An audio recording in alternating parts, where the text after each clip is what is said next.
towards my future.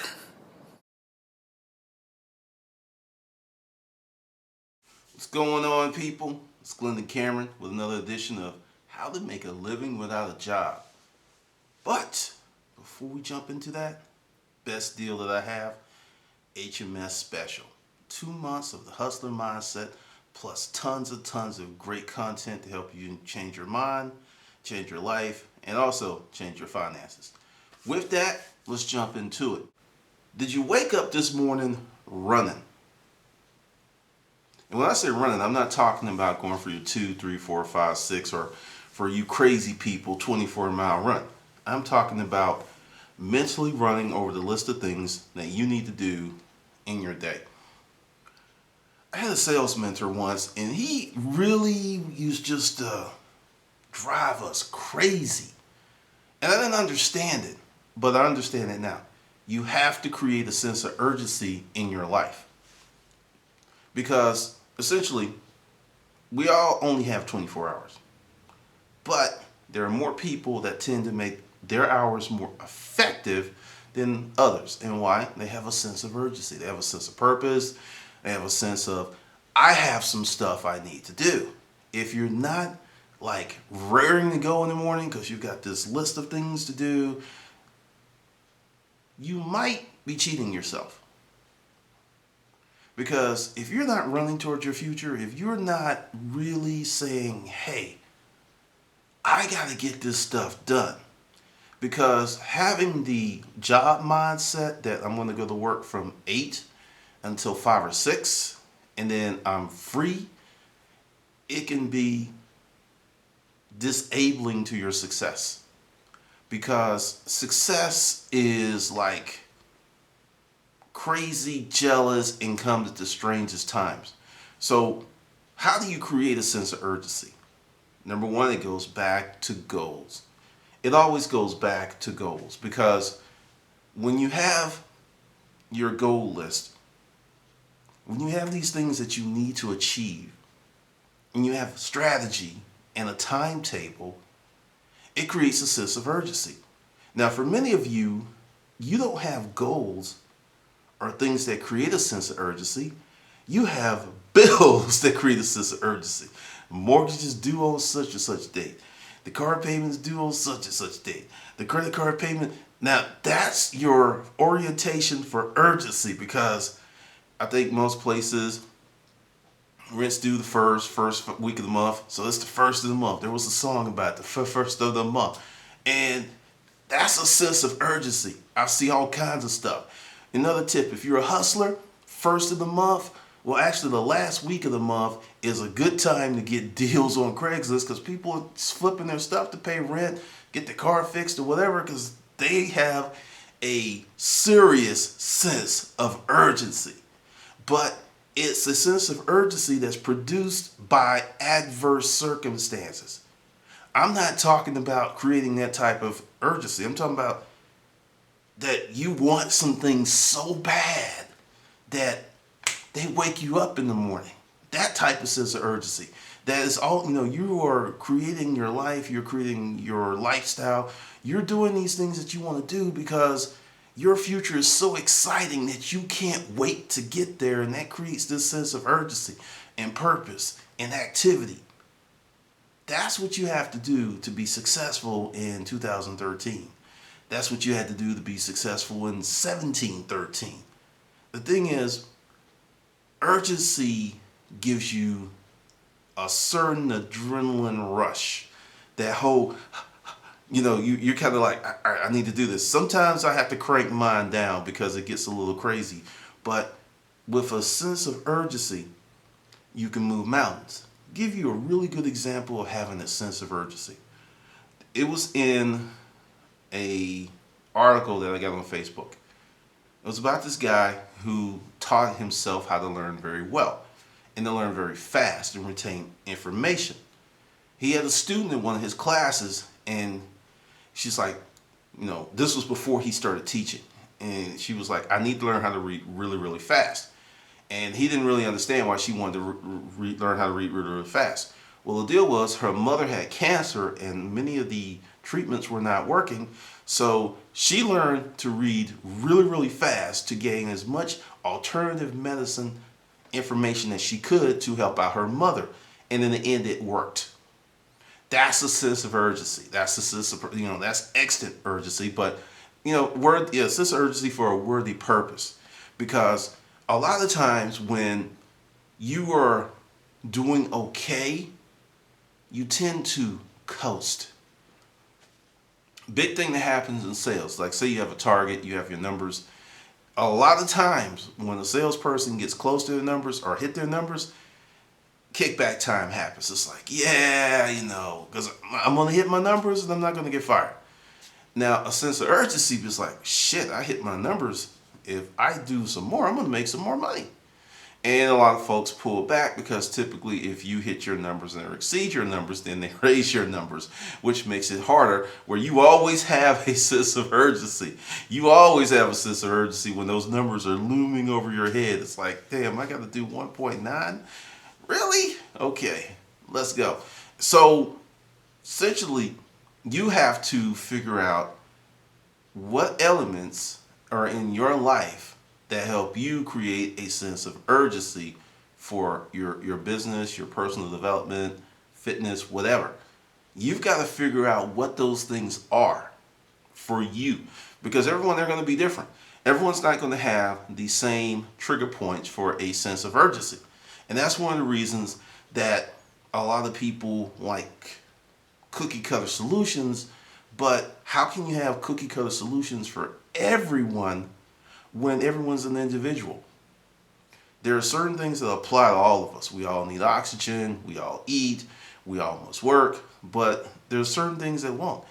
Everyone is not driven by the same thing. And if you're not having that passion or that energy in your fuel tank, it may be that the things you're chasing don't trigger your sense of urgency. They don't trigger your, I need to do that. I need to get up. I need to make this happen. I need to be on this. You got to figure out what that is. And one of the exercises that I really suggest is for you to take a day and be with you. Figure out what you want to do, because when you are working or you're in your business, you have all that noise. And sometimes when you get into a different environment, and I mean, it may be as simple as going out and renting a nice hotel room just for a day to escape your environment.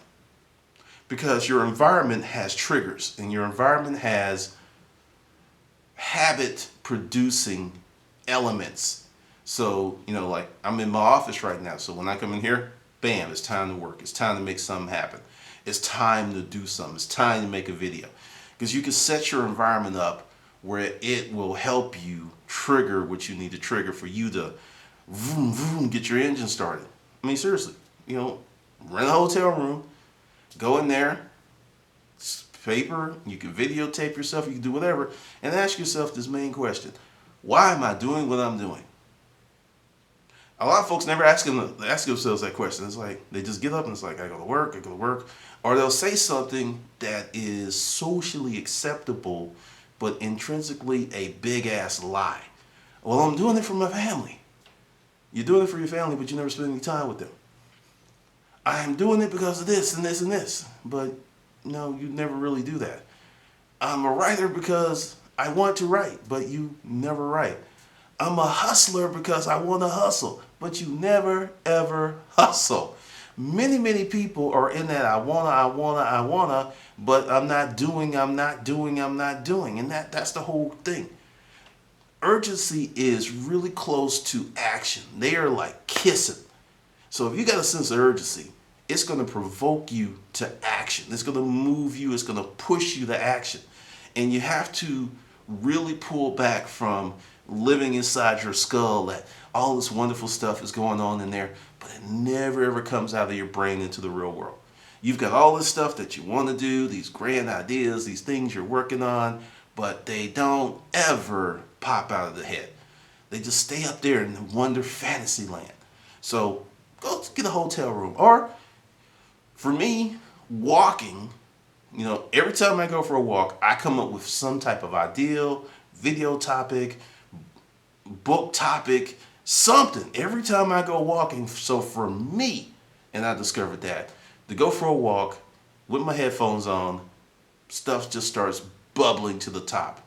You might need to take a drive. You might need to go to the gym. You might need to go to the beach. There are some people who are going to get extremely inspired when they go to the beach. So you got to figure out what is your mojo. What really gets your mojo saying, yo, I'm here, let's do some shit. You want your mojo like, come on, man, let's go, let's go. Your mojo is like your BFF saying, hey, let's get this life, let's get this money, let's get this joy, let's get this happiness. Because I have really just pretty much stumbled onto some stuff. Because recently, since I started the Hustler Mindset Project last year, I've learned a lot about myself, and that's one of the things about action. When you're throwing stuff out there, you're like, oh, I didn't mean to throw that out, but let me look at that again. And you kind of pick it up and you look at it and you're like, that's actually kind of cool. Never would have came out if I hadn't taken action. And the other side of action is sometimes you are running and trip, boom, you're going to fall. I'm not going to sit here and say, oh no, it's going to be a wonderful journey. You're going to trip and fall at times. You're going to mess up. You're going to bust your face. You're going to bust your lip. You will be embarrassed. And if the thoughts and fears of being embarrassed is holding you back, understand, I've been embarrassed. I've done stuff. I've made a total ass of myself on YouTube. I've gone in forums and like lost my freaking loving mind. And it's just like, it's life. Okay, what did I learn from that? Don't do it anymore. And I haven't done it anymore. You know, many people here on YouTube are like, hate my social media policy, and I do have one. If you're not really contributing to the conversation on YouTube, Facebook, whatever, excuse me, inmates 0081, walk to the plank. You walk in the plank and you're getting the fuck out, because I understand that positive people create positive energy. And that's not to say there's not any room for disagreement, because there's a lot of people who disagree with me, and they've disagreed for years, but they've done it in a respectful manner. There's other people that are like, I want attention, so I'm going to say the craziest ass shit that I can say because I want attention, because I have no power. So I must go to someone that I think or feel has power and try to siphon off some, because I'm an ineffective, weak-ass little bitch. And that's something else, and I'm going to address that. If you spend more time hating, paying attention to people that you don't like, than you do invested in your own life, the returns of your efforts, you are one of the stupidest fuckers on the planet. And there's a lot of people who get what I call hate lock. They get locked on hate on a person, and they invest so much time and energy that the real things in their life start to disintegrate. Recently, you know, some stuff jumped on YouTube for the last 6 months. I just put my head down and went to work. Operation Ignore Bitch came into effect. And I've recently checked, many of those people who were doing all that shit, they've suffered some bad consequences. Why? Because the sense of urgency was in the wrong place. Your sense of urgency needs to be on things that will make you better, make you happy, give you more freedom, and put more money in your wallet. If your sense of urgency isn't triggered or keyed in on those 4 things, what are you doing? Why are you spending inordinate amount of times on things that do not provide any returns of nothing? No joy, no happiness, no peace, no freedom, no money. Why are you doing it? You know why you're doing it? Because it's a habit. You've developed a janky, counterproductive habit that's not going to serve you well. Many people do it. I had one. I had to really work hard because, you know, I talk about television. I used to be a TV zombie, just, ooh, look at that. This show makes absolutely no sense, but my dumb ass is still watching it. Stuff like that. So, for you to get that sense of urgency, that running feeling, that thing that just gets you like, I gotta do this. I gotta make this happen. I got to get this in my life. You've got to figure out you, because this is the thing that I've observed, and I was guilty early in my life. Many of us, we seek external solutions for internal problems. You must solve the internal problems internally. That's like when you have an infection on like your liver or something, they give you an antibiotic orally, or they inject it, or you get it through an IV so it can go internally to work. Because if they just rub that on your skin, some things you can rub on your skin, but most things you rub on your skin, it's not going to work because it's at the wrong application site. If you are trying to apply the wrong thing at the wrong site, no wonder it's not working. And many people just kind of do stuff based on routine, or those people that say, well, that's a good idea. You should really do that. Because those people, whoever the fuck those people are, because I've never met those people. I don't know who they are. I've never seen them. I never had lunch with them. So in my life, they're really nobodies, and I treat nobodies with this much regard. So when you're putting together your life plan, because that's one of the things that teaching the hustler mindset, you must put together your life plan, and then you put together your business plan. This is something I learned from having, businesses, and putting my business plan first, then my life second, and wondering why I did not have a lot of free time, why I didn't have the relationships I wanted, because I was so focused on one thing. So when you're doing this stuff and creating your sense of urgency, you got to think, what really makes you smile? I don't care how perverse it may be. That's your thing. I got a friend, right? And I'm not going to get too deep in this, but he has proclivities. And, we talked about it. And a lot of people, in the personal side like to talk to me because I don't really judge too many things. I judge dumbassness. I judge fuckery. But if you got something you like to do, and it's your thing, and it's not involving animals or small children, I don't care. And his thing doesn't involve animals or small children, but he really likes it. And I was like, do it. Because also the stories were really funny, and I love to listen to the stories. And he started to own that stuff, and he got like the best people in his life who also share what he does, and he's not been happier because he owned his thing. Because understand, your thing, like, give you an example. I am not really crazy about tattoos. I will say, since I'm an artistic soul, that I have seen people that had a beautiful setup. They didn't just have shit thrown on their body. There was a story, and you could like see it and immediately get the story. And I'm like, this was one chick. She had a T-top on, and I guess whatever it's called, like 2 sleeves and all this up there. And I was like, that is really hot, because I see this and this and this, because there was some Asian stuff, there was some Hawaiian stuff, and actually I guessed it correct, because she was a Filipino, a Samoan, because she was like 5'11". So if you know anything about Filipinos, most of them are not 5'11". And we just had a nice little conversation, because she didn't just do stuff. So what I'm saying is, it's not my thing, but it's what's your thing. And if you do your thing right, someone who's not really crazy about your thing at large, because I see a lot of crazy tattoos that made me go, what the fuck? And they're really crazy about it, but her stuff was hot because she did it, and she owned it, and she did it in a certain way. And no, she wasn't that cute. It was the tattoos and other things. So just, let you know, it's just she did her thing so well that it pulled me from that space of going, to like, wow, that's pretty cool. So when you own your thing, when you really own your thing and have that sense of urgency and that sense of purpose, you could create energy that normally would not exist. So as you get up tomorrow and you ask yourself, why are you doing what you're doing? You may not need to be doing what you're doing. You might need to be doing something else if you develop the courage to move forward. All I'm saying is you need a sense of urgency to get you where you need to be or want to be. Otherwise, you're just marking time. All right, this is Glendon Cameron, and I'll see you on the good side.